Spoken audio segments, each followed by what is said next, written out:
Dead Nation. Today we have an awesome episode, really cool episode, because I've been wanting to get this guest on, really special guest. It's Roen from Eternal Life Fan Club. How are you, Roen? I'm doing wonderful. Thank you for having me here. It's so good to see you finally, because we've got so much to speak about. You've got such a great YouTube channel. It's actually my honor to have you on because your YouTube channel is really awesome. You've got multiple channels now. You've got millions of views on your videos. You're a creator. You're an innovator. You're an Eternal Life fanboy. You're a you're a supplement genius. You're a whole bunch of things. An entrepreneur. Tell the people just a bit about who you are, what how you got into the industry, why you're motivated to do so many cool things in the life extension space. Definitely. Thank you for that intro. That was wonderful. And I started on Facebook. That's where the Eternal Life Fan Club really started. And that's when I really made a lot of memes with images and then would post things on Facebook and a lot of quotes from different transhumanists. And so the Eternal Life Fan Club was meant to be a vehicle to just spread transhumanism and ultimately living forever. That's what it really boiled down to for me, because I have an extreme fear of death. I always have for as long as I can remember. And that's what drove me to find transhumanism eventually, because I just didn't want to die. And as a kid, I would be always on my bed at nighttime wondering if I'd die in my sleep, and just thinking about my parents dying and just how sad that would be to lose them. So once I heard that aging was something that could be potentially cured, it just seemed obvious. Why not do this? Though I was raised religiously, and and you'll see religious influence in my writings and my videos everywhere, because that's just it was inborn into me. And actually, that was partly what was responsible, I think, for getting me so obsessed with the idea of living forever and eternal life, because Christianity and religion, it's all about eternal life. That's the end game, right? So at least with transhumanism and religious people, there's still the same end game, so we could share a lot of common ground there. Yeah, Although absolutely. in a different way, because religious people, they all think there's the afterlife, right? But and then that can sometimes hinder transhumanist progress if they're, attacking what transhumanists are doing. That's not good. Yeah. I'll speak to you more on death and my perspective on that soon. But you did a montage of people talking about whether they want to live forever, and sliced into there was Zoltan Itzvan, and you put in there purposely his quote saying that he thinks that religion has stifled the human species. It's been a hindrance on progress. You put that in there, so obviously you agree with that notion. In some ways, absolutely, because religion was doing things against stem cell therapy, right? And so absolutely there are avenues of religion that are absolutely doing horrible things and stopping all kinds of progress. I would like to see that change, and I'd hope that there'd be more religious-minded people. Um, just because you believe in a God doesn't mean you can't also want to cure aging just for the sake of suffering. It seems to end suffering. It seems completely in alignment, and they shouldn't be so opposed, But there is this war, and then all the religious people are always afraid of the mark of the beast and everything. Um, so yeah, there's just conflict there, I guess. Yeah, and also there was the illusions of the Dark Ages. That there was such a moratorium on progress in the Dark Ages, and that a religion has been at the center of a lot of the fueled conflicts around the world. So religion has been an interesting adventure in the human species. If you're an evolutionist, religion would be naturally part of the evolutionary cycle. Are you an adherent to Ernst Becker and, Oh yeah, I've and made a some of lot his of teachings? quote pages of Ernest Becker, and he's been featured in my videos several times. Yeah, he's a great inspiration. The denial of death and everything, I loved it. he's amazing. Yeah, he's a great inspiration.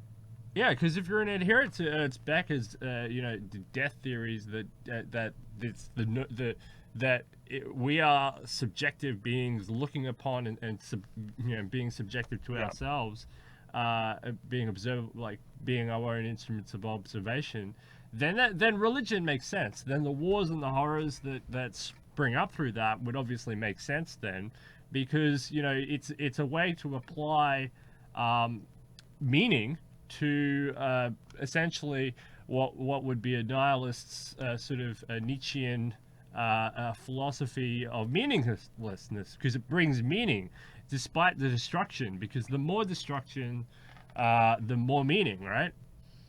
Yeah, yeah. So I often thought that.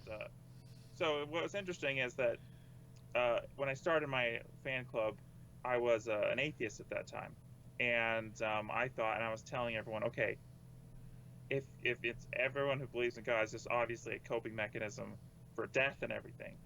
But I wasn't thinking there are potentially ways, because people want there to be a God and an afterlife to live forever, so that's why they would want to believe that.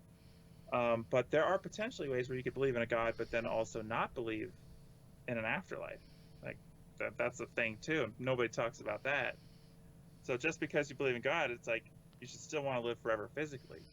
And then it also made sense that there's a lot of agnostic people, and agnosticism makes sense because no one can know for sure if there's a God.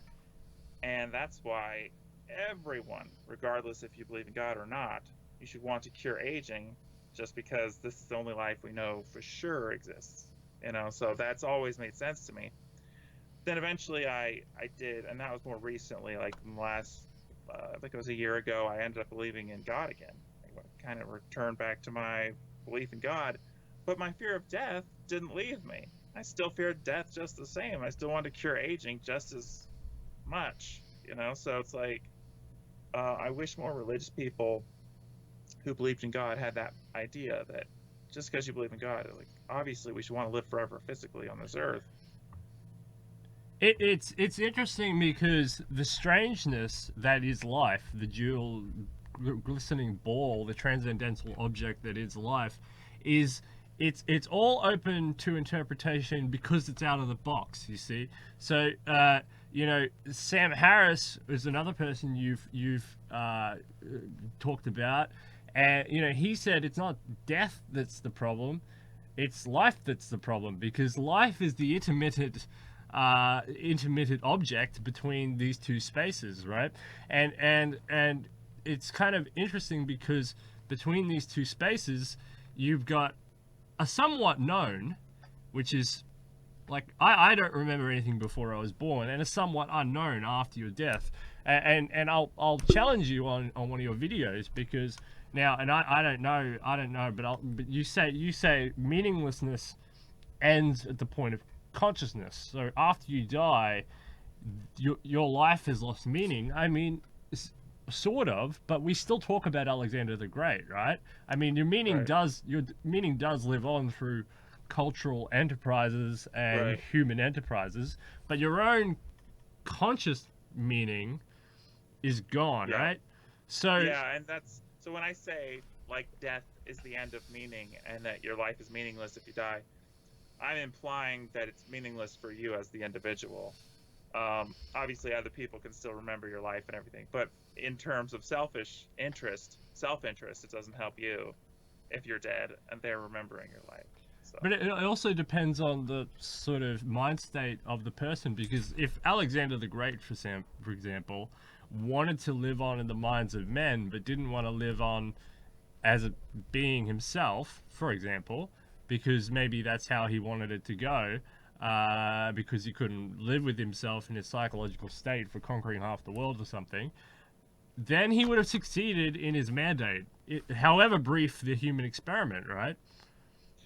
right. I mean, if that's someone's end game, if they just want to be remembered and leave a legacy, if that's what they set out to do and that's what they achieved, I guess I can't argue with that if that's what they wanted.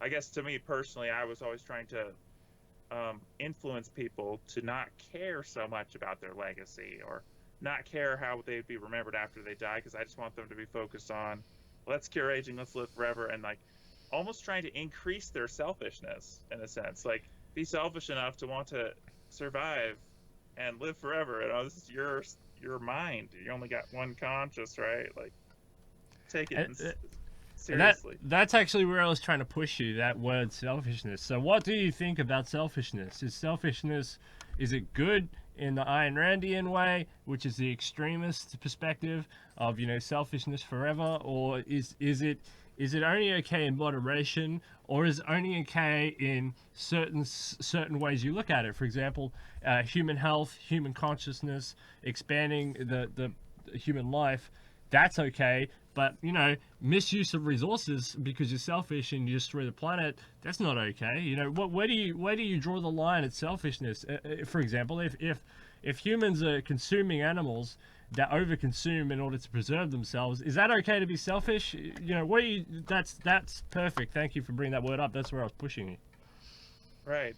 I've always thought of selfishness as though it's inescapable. Like the people who claim that they're not selfish, like no, everyone by default has to act selfishly, because like even if you do an altruistic thing, you still want it to do it for your own reasons, right? So I've always thought of selfishness as that it's like unavoidable for everyone. But I guess, yeah. But let's see. We'll go back to your animal question. Could you rephrase the question with the animals? The animals. I've forgotten that one. But obviously, if we should want to save the environment for our own selfish reasons, right? Yeah. Yeah, exactly. So it's good for everyone else. I sometimes I don't want it to, like, I think it's good because most people aren't going to understand selfishness in the way I'm talking about it as though it's a good thing. So I think generally probably I want to promote the idea that like we should want to, even we want to help other people, want to cure aging, not just for ourselves, but for everyone. It's like it's a humanitarian goal. And I think that's important also to get more people on board with transhumanism, right? Just like Aubrey de Grey. Aubrey de Grey is the perfect poster boy example of that. He's like totally in it for humanitarian reasons. Like he cares more about saving other people's lives than his own life. He's like the ultimate hero. Yeah, understood. So this is kind of my point. You can be selfish in the fact of being altruistic. It's selfishness for yourself involves saving the environment, right? Because you're symbiotic with nature, you're symbiotic with the relationship you have with the environment. And so in order for yourself to preserve yourself as a being, you have to preserve the ocean. So you have to come up with ways to fix the ocean, the pollution in the ocean. You have to come up with ways to fix the pollution in the air pollution. You have to come up with better nutrition in plants. You have to come up with ways to save the rainforest. That's your selfish prerogative, is to save nature. Your selfish prerogative is to go to space. Your selfish prerogative is to do all these things, advanced technology. Even if you have to delve into some religious aspects, I mean, it's your selfish prerogative. I mean, it's not an unhealthy word, because I notice a lot of people come into this space and they get confused. They say, oh, we can't be selfish because selfishness is only ever done bad. It depends on the way you look at it, right? Yeah, exactly. And also, it's like if we cure aging and right now people are wanting to save the environment for their children, their grandchildren, or whatever, but they think they're going to be dead and out of the picture. But if we cure aging, then they'll have more incentive to treat the environment well, and because then their own selfish reasons, they want to live in the good planet with healthy air and clean food and everything. So, yeah. But selfishness, ultimately, it's like that desire to live and desire to survive. That is, I think, the core of transhumanism. That's like kind of the thing that binds us all together. We might have different strategies as how to get there. Like a lot of the transhumanists want to more use technology and merge with machines, and I'm more of the type of transhumanist that wants to focus on curing aging more so than merging with technology, because like I'm like really kind of afraid of merging with technology, which is kind of very different transhumanist perspective. Well, I'm so afraid of it because, I mean, obviously transhumanists are precautious when it comes to merging with machines and they want to do it right. But I'm like, oh gosh, if I merge with machines, like what's to stop us from, like, what's to stop them from hacking into my brain, just erasing all of my files, and like, so I want to like live forever physically in the flesh, that's a whole nother thing. What do you think about that? Are you more of like wanting to live forever physically in the flesh, or do you want to become like a machine? Well, yeah, it's an interesting question, and yeah, right now I'm open to most possibilities. Enhancements are good. I mean, humans are being enhanced all over the place. I would love to speed up my cognition, so absolutely, so I can become smarter and faster. But I do have those concerns about what if somebody hacks your brain? What if somebody, turns an ad on and you can't get the ad off? So there were concerns, but biological extension would be at the forefront. What you're doing is right within the realm of possibility. I think genes. Your selfish genes, sort of pushing us to reverse aging. I think I agree with you at the moment. Slow down the aging process, to prolong life as we are, so that we can understand. But on an exponential curve basis, technology is, like Ray Kurzweil says, 1, 3, 4, 30 is a billion. You end up with a society that's so rapidly evolving. I'm not sure we're going to run into, like, as long as you get to that 2030, 2045, 2050, whatever mark it is, where computers are making computers, society will be so rapidly changing so rapidly. I'm not sure you have to sort of make a decision at that point, but we just got to get to that point first. Yes. Which will be kind of crazy. I mean, quantum computing is going to rapidly change everything all over again, and that's only just a few years away. Biological computing as well, but the quantum computing. I mean, that's gonna, if you have money in a bank, I mean, it's not going to be safe forever. Quantum computers will be able to crack that. So society is rapidly changing, but I think I'm with you on the whole aging process. I think if we can slow down the aging process and potentially reverse it, that's not just through some magic pill, which I want to ask about the next thing. It's not just through some magic pill, but it's also diet and exercise and all the other things that go with it. You went on the street and you asked people about the magic pill, about would they take the aging pill. And a lot of them, straight out of the bat, what you put up, they said yes. But how did you find that whole experience? And did you just take a sample of yeses, and was there some no's and other things in there? How did you find that whole experience?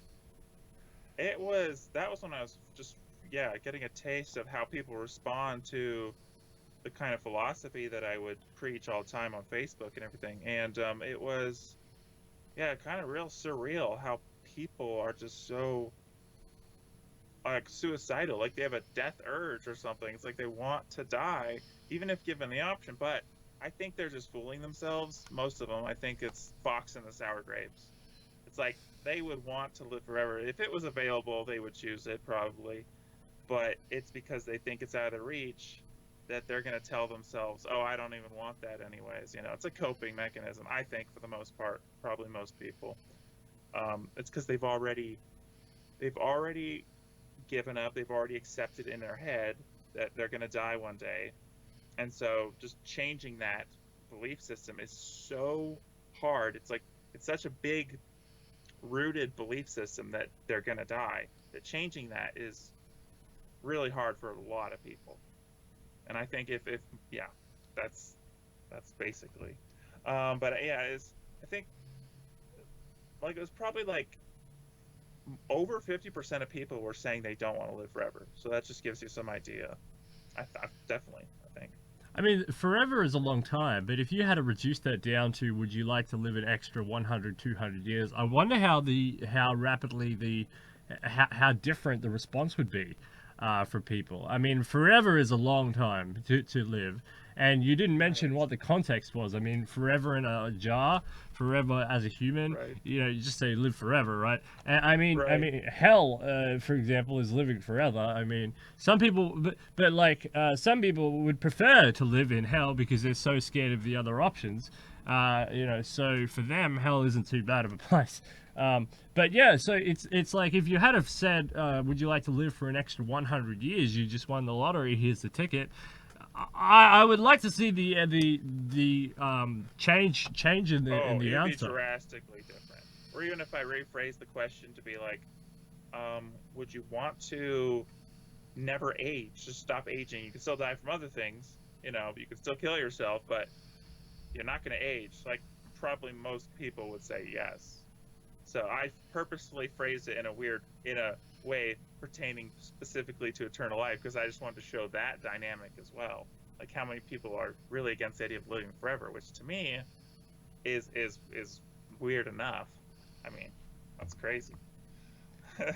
Yeah, yeah. Well, yeah. Well, I reckon do it again. This is just a shock jock statement. But if you can do it again and say, would you like to live 100 more years?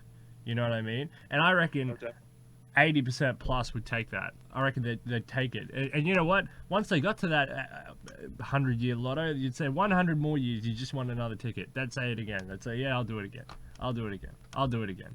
And you know, 10,000 years later, they'll still be taking one more 100 years, you know. But you say, oh, here's 10,000 years. Oh, I don't want 10,000 years. Sounds like a long time. But it's because, you know, the longer you live, the more you value life, the more the more value you place on life over other finite resources, right? Yeah, and if people just had better lives, like for instance, if we had a world where it's like we had universal basic income and everyone was like not having to stress about their next paycheck or whatever, so many more people would want to live forever in a world where it's just automation. They don't have to work a job. They can just have all their resources, everything handed to them free. So many more people would want to live forever in that type of world. Yeah, So yeah. they And just if they you don't have the vision of what how cool the future is actually going to be because most people don't know about the new technologies that are coming out. They don't know how cool when we have like 16K virtual reality and it's like you can have perfect. anything you want, you know.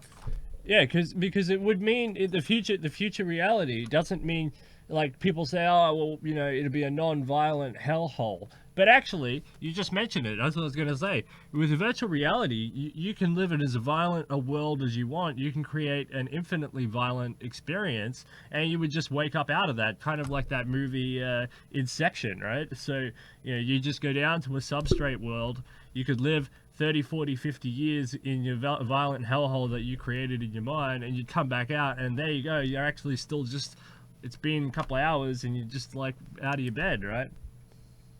Exactly. Yeah, it's like people don't get it how cool virtual reality is going to be. It's like I mean, just think about how cool a good movie is.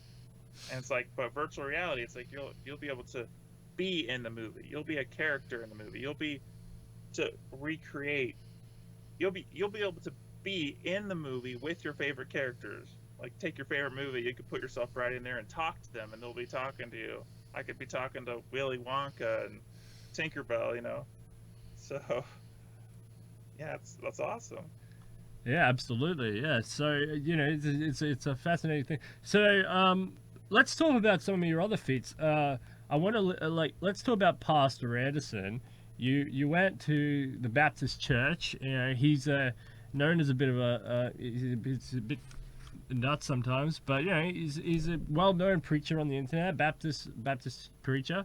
And you went and faced him, and this video exploded, went absolutely viral. I mean, you got huge amounts of views across the net. How was that? I mean, how was he? You know, did he treat you well? And tell us about that whole experience. That was incredible. He was really nice. He was, and I thought he would be, of course, because I wasn't like antagonizing him with like, the things that he would consider to be degenerate or anything like so. We really actually had a lot of common ground. Um, but yeah, he ultimately, to the questions about curing aging, he I think he was okay with it, but it's like I was like trying to push like, why wouldn't you though? Why shouldn't like I wish like Christian churches like would actually donate more money to anti-aging. Like that would be a cool thing.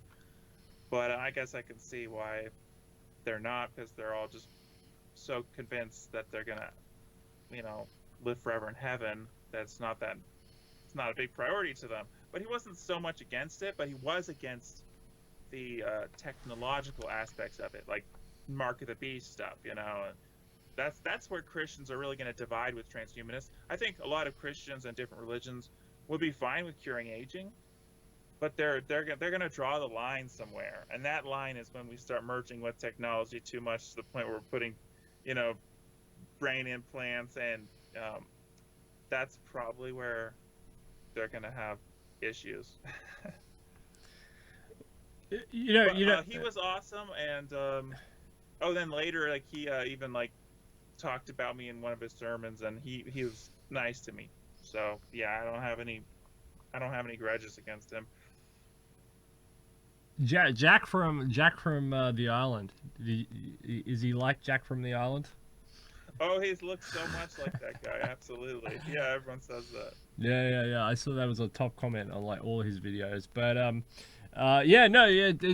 it's really interesting that you went and did that, because it's just such a different world sort of clashing. He's pretty fundamentalist, which is fine. But I don't think he thinks that everybody's he assumes sort of everybody's sinful. Like he puts himself in that category. Yeah. Can you explain the hell thing? I mean, Yeah. So hell, I've put on my videos on my YouTube channel. I've said oftentimes that I'd rather go to hell than cease to exist. I mean, ceasing to exist, like you were saying before, like I'd rather live in hell than never exist or cease to exist. So, but hell is a possibility. I've heard transhumanists talk about the possibility of simulated hells in the future. I've brought this up in my articles that like as a way to deter criminals in the future.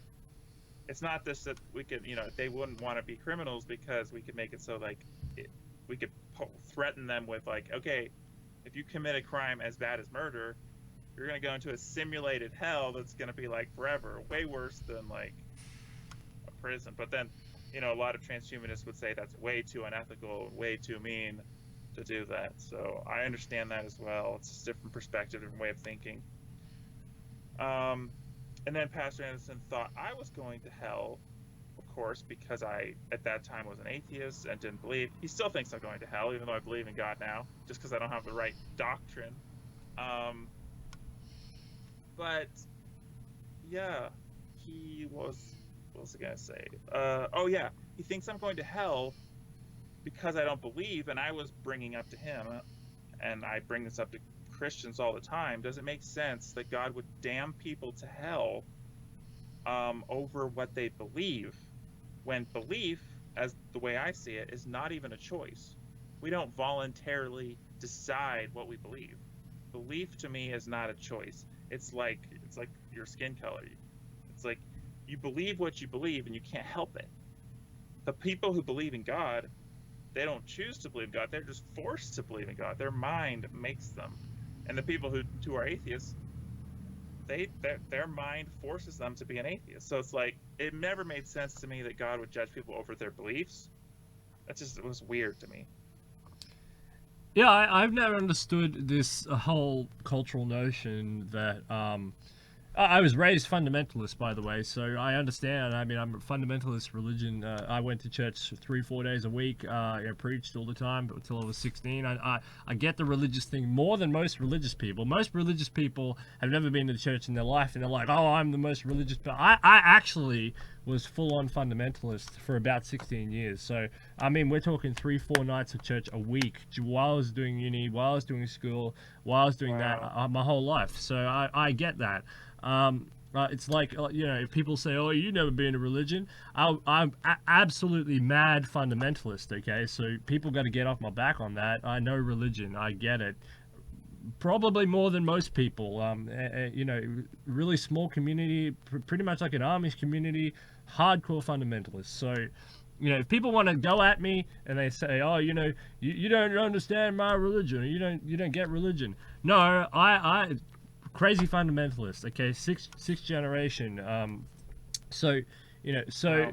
but you know, but I'm just trying to make a point that I still, even when I was raised in that context, I was like, well, what about people with learning disabilities? What about people who can't read this book? I mean, it's this Right. thick. I mean, like, and I was also thinking about, like, what about people, like, if, you know, who never heard the word, you know, and I know that Exactly. they have answers to this stuff. But what about Aztec people? I mean, they were over there sacrificing to their gods, doing the thing, and then, you know, and then you have to come and throw people into hell essentially by spreading the word. And then I was thinking, wow, that sounds pretty unethical. Like, you could just, like, literally have got rid of the book, and you know, everyone would have. So, but you know, it has to be preached because the Bible is a self-referencing machine. That's how the Bible works.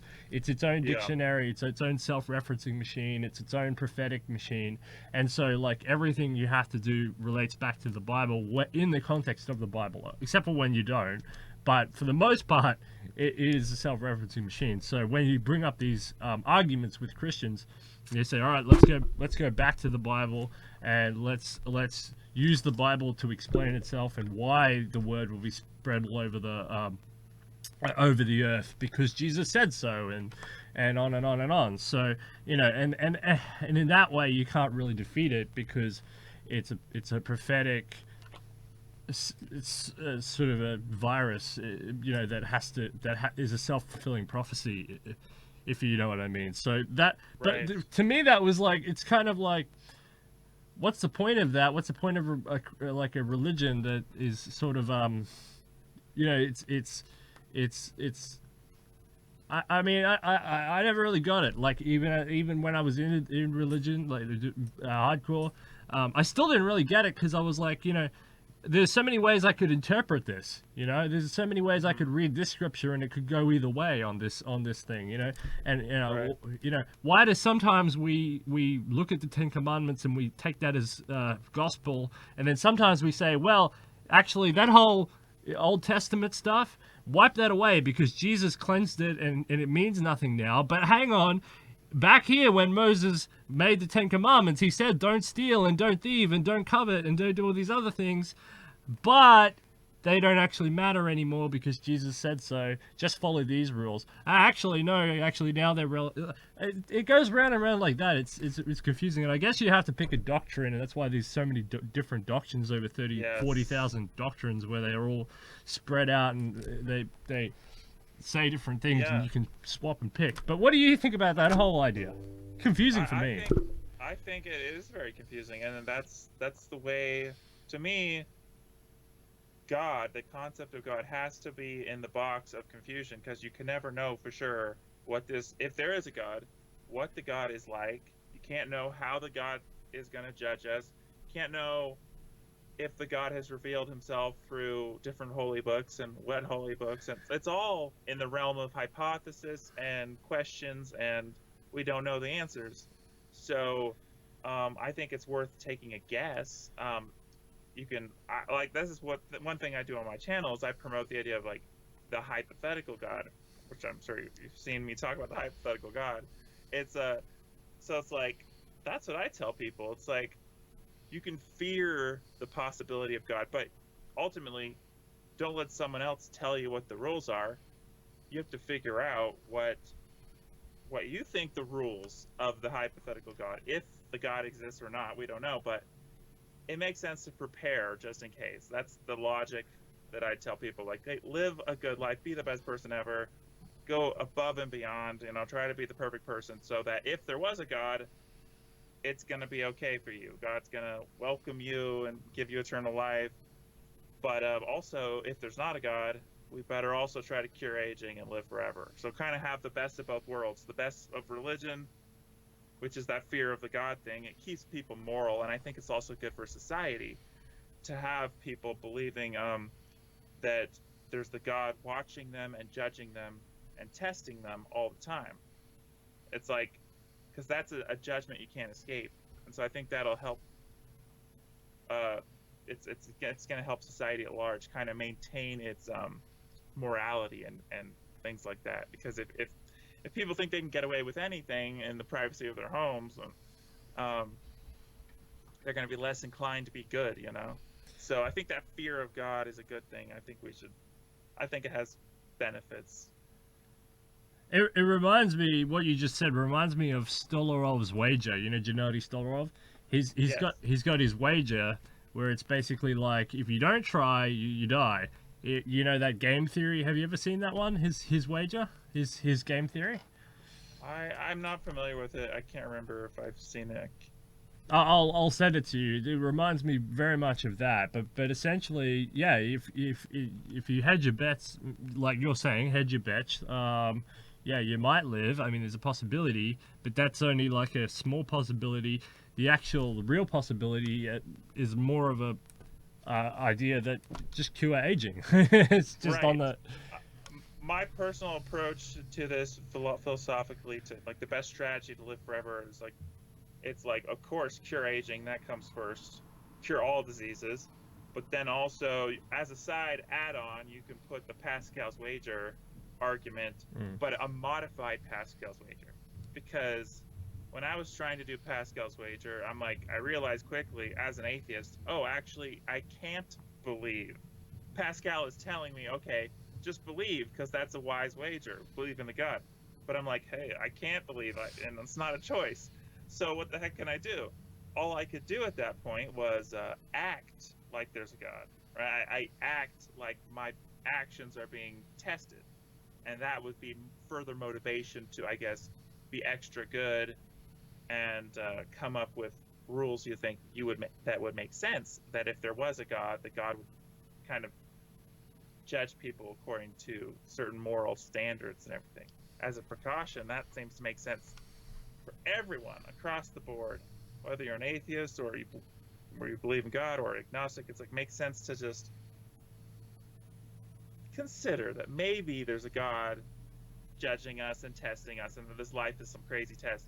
I mean, even the simulation theory, it's really not far off, because if we're in a simulation, which is possible, then you have to ask, well, who created the simulation? And whoever created that simulation could have the power to judge us. Obviously, whoever created the simulation is observing us all, and therefore this could be a test of some kind, or it could be like a simulation of an insane asylum in the future, and we're all just in here being treated, for different insanities, and that this whole thing is like a therapy for us, or a prison. I've heard different theories that what this world could be, But what do you think about the simulation theory? Oh yeah, the simulation theory is not hard to imagine, especially if you've ever played RTS games, because I mean we're so close to essentially the only step up from an RTS game is having those people have consciousness.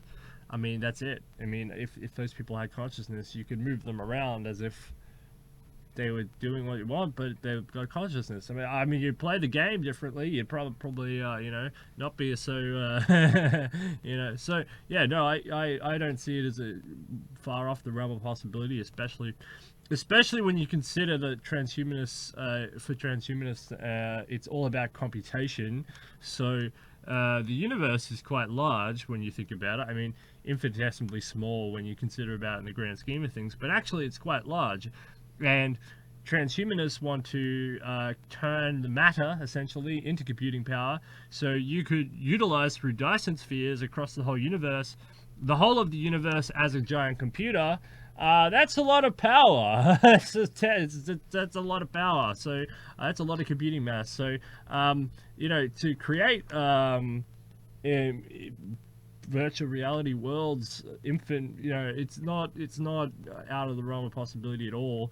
I mean, if you utilize the mass of the whole universe to do that, you're talking tens of quadrillions of new simulations that you could yourself enter. My philosophy on this is not a linear expression at all, because since the internet and Gutenberg's printing press both being fundamental to the spread of information, you've had the religions which have been at war, but they come down to this thing called the golden rule, which you touched on. You said, it doesn't matter who you are. They basically all revolve around this golden rule. So if you're hedging your bets every single way, because now as cultures have become aware of each other, I mean, before the age of exploration, the 1400s, the Europeans went out and explored everyone. Everybody didn't know where anybody was. Europeans connected the world, right? So Christian Europe connected the world in a way which I had no idea. So it's like as if we're building rockets and going to Mars, etc., or Alpha Centauri or something like that. But what Europeans did was they unlocked the alien worlds and alien cultures. They unlocked Asia. They unlocked India. They unlocked the Americas. They unlocked all these swaths of cultures, as if we went out into space today and we found the myriad of alien cultures that were out there now. Now, in doing this, and through the internet and through the Gutenberg's printing press, the information age dispersed. So cultures got muddled. Cultures all got mixed up and muddled, which then we found out, okay, religion is basically about this golden rule hypothesis. Some religions aren't compatible with others, and there's a lot of clash there. We're getting into an age of the clash of civilizations today, where these cultures are not going to get along. They're going to fight out for their dominance. Europe is a prime example. It came up in the 2016 debate, Hillary versus Trump, Muslims versus Christians, clash of civilizations, all that sort of stuff. But Yep. it's a linear expression of culture. And I think what life is none of this linear stuff. It's not, well, hypothesis, but it's based on whatever came before God, or whatever became before life itself. And that doesn't necessarily mean the Big Bang, because there's plenty of people who hypothesize. Even Pastor Anderson brought this up in your discussion with him, that we could just be in an infinite big bounce. So the universe expands out, it collapses, it expands out, it collapses, it's on a repeat shuffle. You and me could have lived our whole life out, and as we marginally move forward in our consciousness stream, actually we've done this a quadrillion times already. It wouldn't mean anything, because we'd have no free choice. We're just always doing this. We've done it a quadrillion times. If you're in a multiverse, I mean, maybe it's slightly different. I mean, maybe it's like I said, one word or one tiny inch, a tiny bit of a word, I mean, quadrillion times over. But my idea is that, like, it's all based on probability. So once life is out of the box, whether that's God or whether that's probability factor, nature abhors of void. And this hypothesis is much more scary than whatever Christians and all the others have to offer, because once it's out of the box, it's all based on probability. So the probability that you and I are having this conversation is actually really high, because people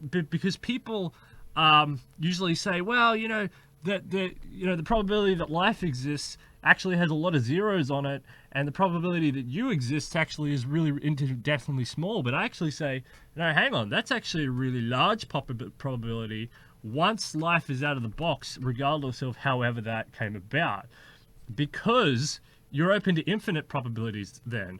So what that means in my head is that death is essentially a time machine, because your consciousness is bound to come back as another reinstated figure of probability. But that's scary, because that means it could come back as anything, anywhere, anytime, in any context. So it could come, you could end up in hell forever, quote unquote forever, because of probability factor that your consciousness will reinstate itself in some other dimensional space. You could come back as a monkey, you could come back as an asteroid, it doesn't matter. Once life is out of the box, the probabilities are infinite, and you have quadrillions, quintillions of years in order to fulfill that prophecy within a collapsing universe, within a rebounding state of multiverses.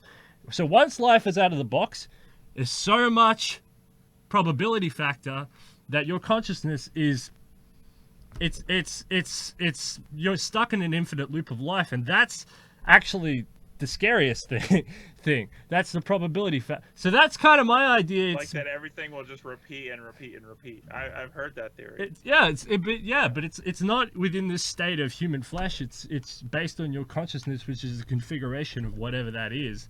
And that's my idea. I mean, so the likelihood that this happens is actually really, really high, really high, like inevitable, which is why we're having this conversation. Your thoughts? Yeah, I mean, it's possible. Now, the simulation theory, yeah, it just leaves room for so much different possibilities, as far as like if this is what the simulation people, they never talk about though. Like, I want to hear their answers to like, what do they think? Like, what they think an advanced civilization created this, but what type of advanced civilization would create a world with so much suffering? It's the same problem with the problem of evil that atheists always, they use this argument against Christians. So what the heck type of future society would create a world with so much suffering? Especially because when you think of a future transhumanist utopian society, you think of a very ethical society, a very moral society that has tried to eliminate suffering. So it seems very counterproductive to create a whole simulation with all these conscious soul people with, souls and consciousnesses, and then just like make them all suffer and make life really, hellish for like so many people. It's like, whoa, how do they explain that? Yeah, that's the other. Yeah, that's another thing. I mean, within the context of the computer, I mean, if the computer is self-augmentated and doesn't have ethical limits, that would also mean like it wouldn't care about the as long as it ran within the defined limits, create life. I mean, if that's its mandate, I mean, it wouldn't worry so much about ethics or whatever.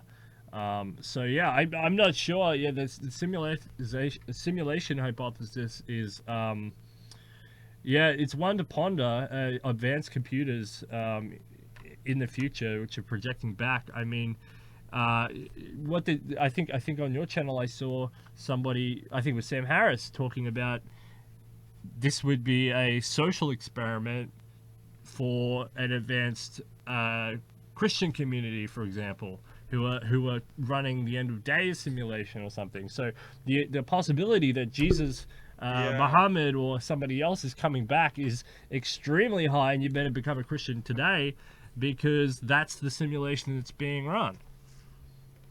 That is totally possible. That's a really cool theory, and I know that clip. Yeah. There's something else you were saying, like your consciousness could be reinstated again and again and again. Now, do you think that if your consciousness gets reinstated in the future, let's say hypothetically, if you were to die, but then you get reinstated in the future, do you think you will have you will literally be the same brain and like the one you are right now, but then again, like will it be you, or will it just be like a copy of you? It's the same thing with like teleportation. Yeah, the argument of like, because I've always thought that a perfect copy of someone won't be that person. It'll just be a copy. For me, I've never worried about it because you're still that consciousness, right? So it doesn't bother me too much because whether it's me or not, I mean, I shed 100 million skin cells a day. I mean, are those skin cells still part of me once they're down on the floor? You know what I mean? So it's kind of the idea. It's like, you know, over your lifetime, you sort of half regenerate yourself. With modern medicine advancing so fast, you're not probably going to end up having the same heart when you're 60. I mean, are you still you, really?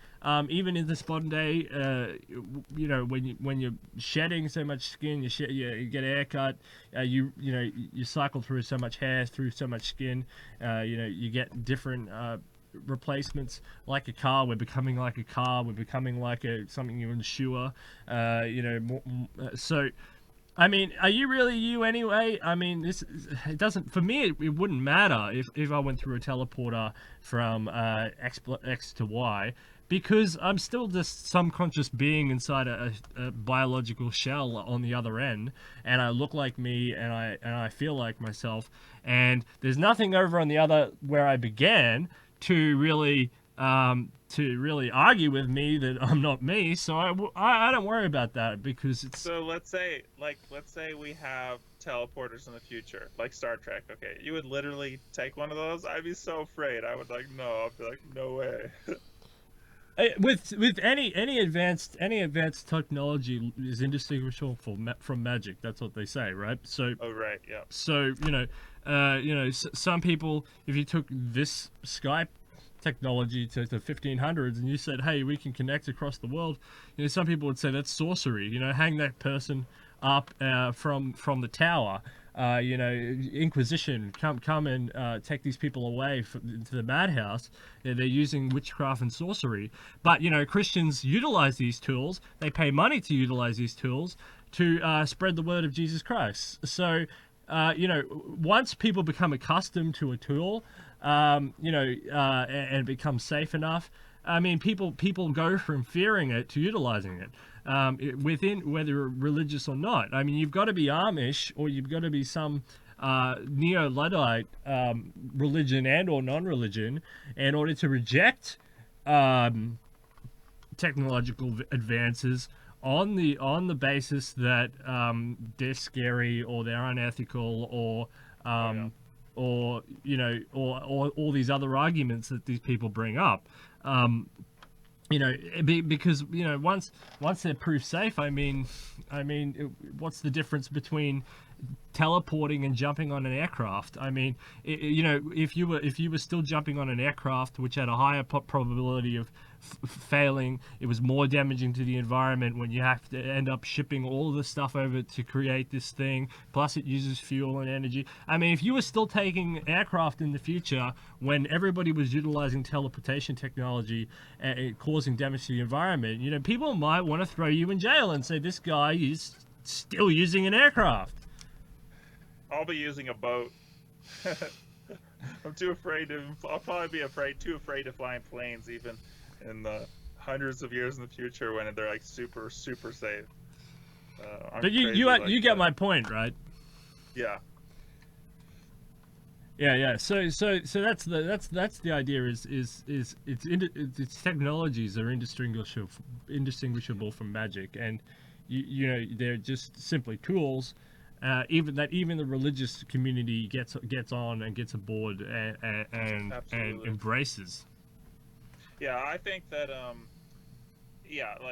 both types of transhumanists, the ones that are just into curing aging, or the ones that want to totally merge with technology and put chips in the brain, both of those should be really pushed. And we need to excel all the technologies, really, because the technology about you know, I personally want people to get chips in their heads, because they'll have so much more intelligence and smarts. I won't be getting the chip in my head, don't get me wrong, but I want other people to, and scientists, so that they'll be smarter and have more computational power in their brain to cure aging faster.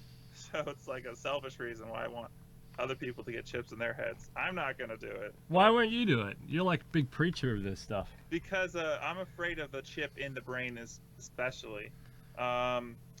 Because like I said, like if there's a chip in the brain, it gives like that company, whoever made that chip, too much control. It's like, what are they doing?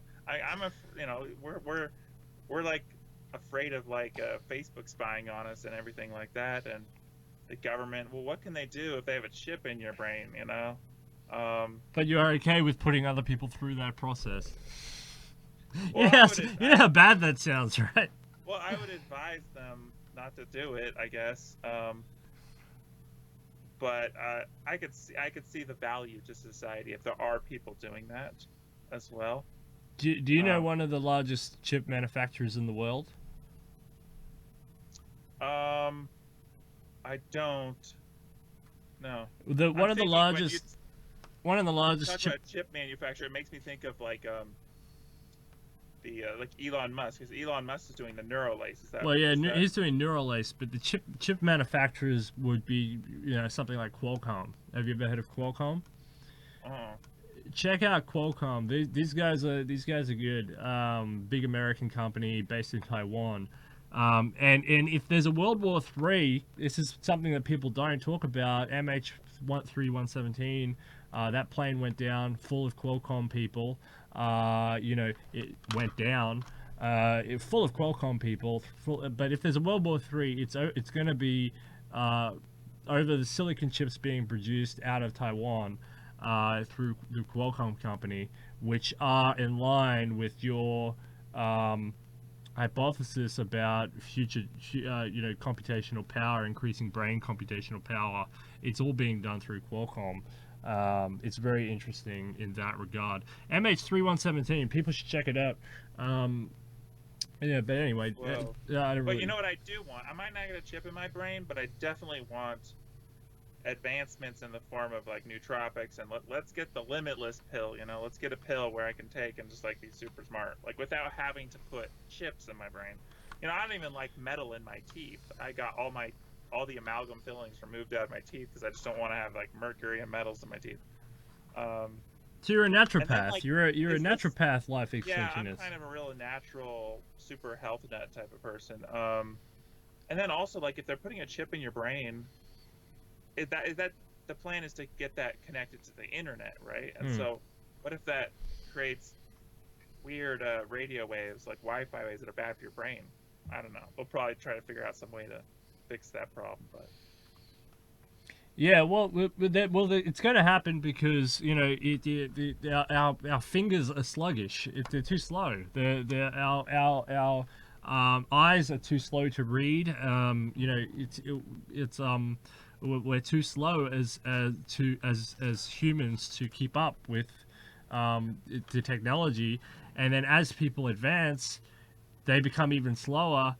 I mean, in finance, okay, if you work in finance, you know that about 88%, 90% of all finance is done robotically. There's hardly any people doing finance anymore. It's all robots. It's all robots. It's part of the reason that got me into this because this show is called Detonation, right? But then everything is robotic and it's all robots. I mean, the whole stock market is run by robots. The whole options market, derivatives market, all the markets are run by robots. So I ended up just talking myself into circles, following robots all day. And when you realize that all of the robots are in control of the markets, and you realize that the president is running around reacting to the stock market and reacting to robots, then you realize that the robots are running the country. Then you realize the robots are running the economy. Then you realize that the people who are controlling the robots are actually running the country. And then you realize how much power the robots have. And you go, whoa, hang on. So you mean Xi Jinping doesn't have as much power as I thought? You mean Donald Trump doesn't have as much power as I thought? You mean the robots are already in charge of $21 trillion economies? So the robots are in charge already, and it's through the financial markets, absolutely awash in robotic control. People sit on the edge, the tantalizing edge of going, oh my God, is there going to be a stock market crash? I don't know. It's up to the robots. It's all up right. to the robots. So the robots are already in control of the economy. And the robots will be in control of our own biology, right? Because they'll be like deciding what designer babies get made and what's the best way to form a human in the womb and everything. And so they'll be like literally shaping us.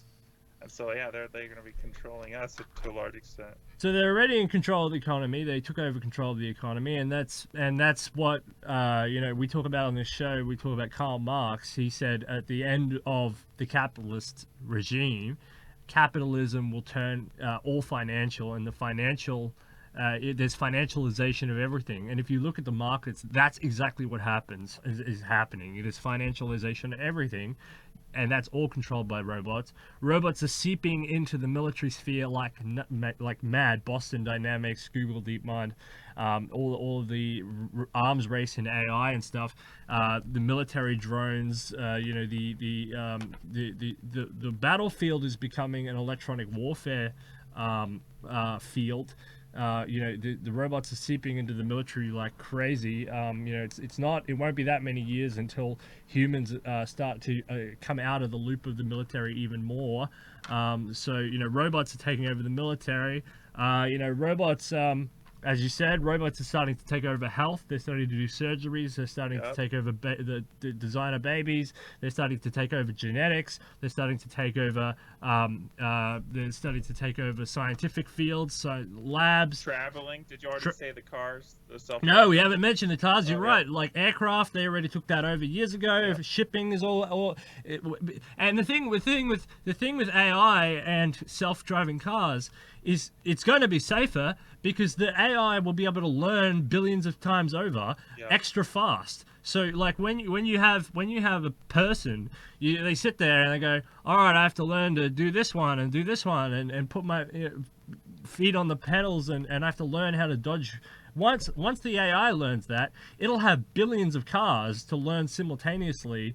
And recognize billions of patterns that one person in one country will never be able to learn that global dynamic of patterns and stuff. So the cars will be much safer, but so they'll take over transportation. They'll just start taking over everything, and that's the point. And then one day we might have an AI president, right? Well, yeah, I mean. It's funny, like we said, like the president already reacts to the robots. They already react to the financial markets, which was all robotic. So it's like, yeah, I mean, robots with a human face. I mean, yeah, maybe, yeah.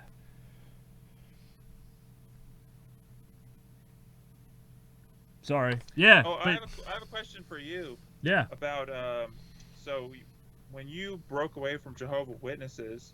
The Jehovah's Witness religion, did you find yourself fearing death more? Because all of a sudden, did you lose your belief in the afterlife at that point? And so did you fear death more when that happened? No, not really. No, not at all. I just, no, not fear.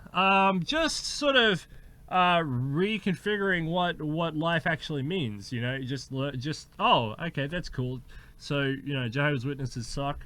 I don't like those guys anymore. I was raised that. So now I have to try and find it out on my own.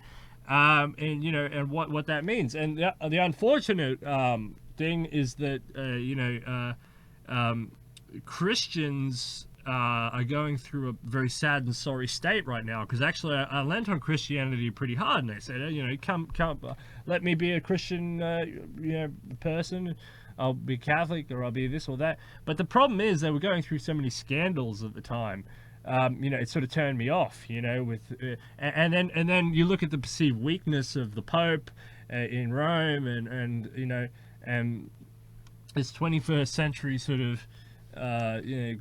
gooishness. And I didn't like it. And so I just thought, I'll have a quick look at, what else is on offer. And there's a whole world of things on offer.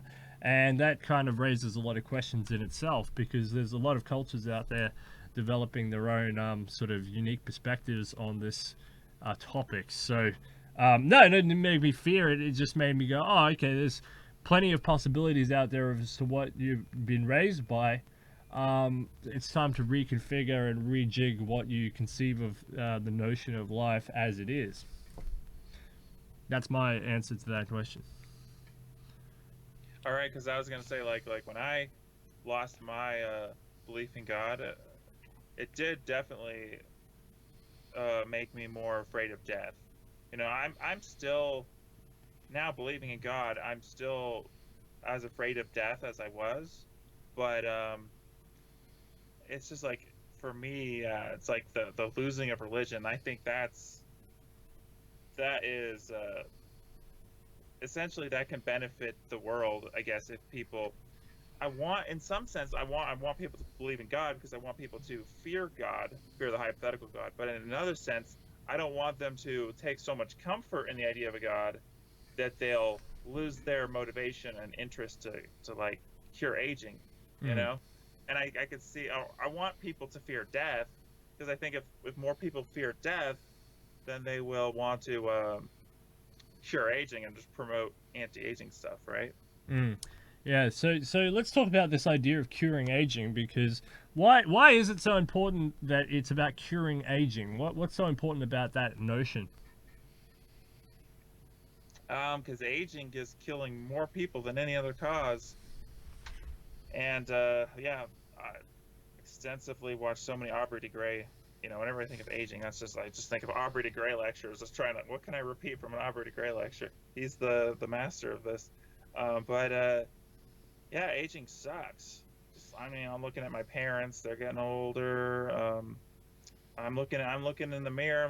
Seeing some lines on my face. You know, I'm getting the gray hair, white hair, and I'm just like, oh, what is going on here? I gotta fix this. I don't want to get old. I'm so afraid. I'm as afraid of. I am. Someone at my work asked me if I'd want to be live forever, even if I had to live forever as a decrepit old person. And I'm like, yeah, of course I would. Like, even though I hate aging, I'd still rather be an old and live forever as an old decrepit person. But yeah, aging just is a nightmare. Aging is the thing of nightmares. Why do you think that it's taken till the 21st century in order to actually come up with the notion that this is a bad thing? Why do you think you're preaching this, and it's taken this long? Why? I guess because I think people just well, it's the whole dragon tyrant thing, right? The Mm. dragon is the aging, represents aging, and then people just got so used to the dragon killing the village people every day. It's like they think that's the only way it could be. But now with technology and it's just looking more like we're in the future. Like the future's not somewhere over there, but like we're here already. So it's like giving people more hope. And I think Hollywood is also giving people more hope. There's some movies about anti-aging, you know, like one of my favorites is In Time. Did you ever watch the movie In Yeah, Time? yeah. It's one of the best ever, and that's like that. I think that could get popular. Like there needs to be more movies like that that like show what the future could be. Like people want to be young, you know. Like we need to appeal to that. That people love youth and want to be young forever. So I think if we just stick to that, I think we can just get a lot more people on board with the anti-aging thing. Have you ever thought about doubling up your campaign with, beauty products, youthful products like that, in order to get sponsorships and stuff? Because there's a big fake anti-aging industry. You know, beauty Yeah, creams, hair creams. Women are big into looking youthful all the time, and all this sort of stuff in the beauty industry. And big cultural thing going back forever, the eternal youth. Do you ever think about, maybe you could convince some of these folk to join in your crusade? I think that'd be a great place to start. I mean, like we should be like the transhumanists should be soliciting the modeling industry, you know, and like getting involved with that whole crowd and like showing these models and stuff. Like there's all these, well, it's like what's out there to fix aging, I guess, is not that great, but there's a lot of industry designed to try to, you know, have that youthful skin and everything, but it's only attacking from the outside. Ultimately, we need like rejuvenative medicine, you know, Aubrey de Grey's thing, because people can slab on all the creams and the potions, but it's just like it's not gonna do nothing if you're aging inside, right? This is a good point, because if you wanted to sell it, because the main reason I say that is because it's very unsexy. Telomeres, protons, neutrons, Yeah. all this DNA, whatever. I mean, it's all very unsexy. But if you got on board with these people who are internal beauty, you don't want to look bad outside because you've got a clean inside. I mean, if you can fix your internal beauty, you can fix your external beauty. If you could somehow sell this notion, I mean, you could get swaths of normal people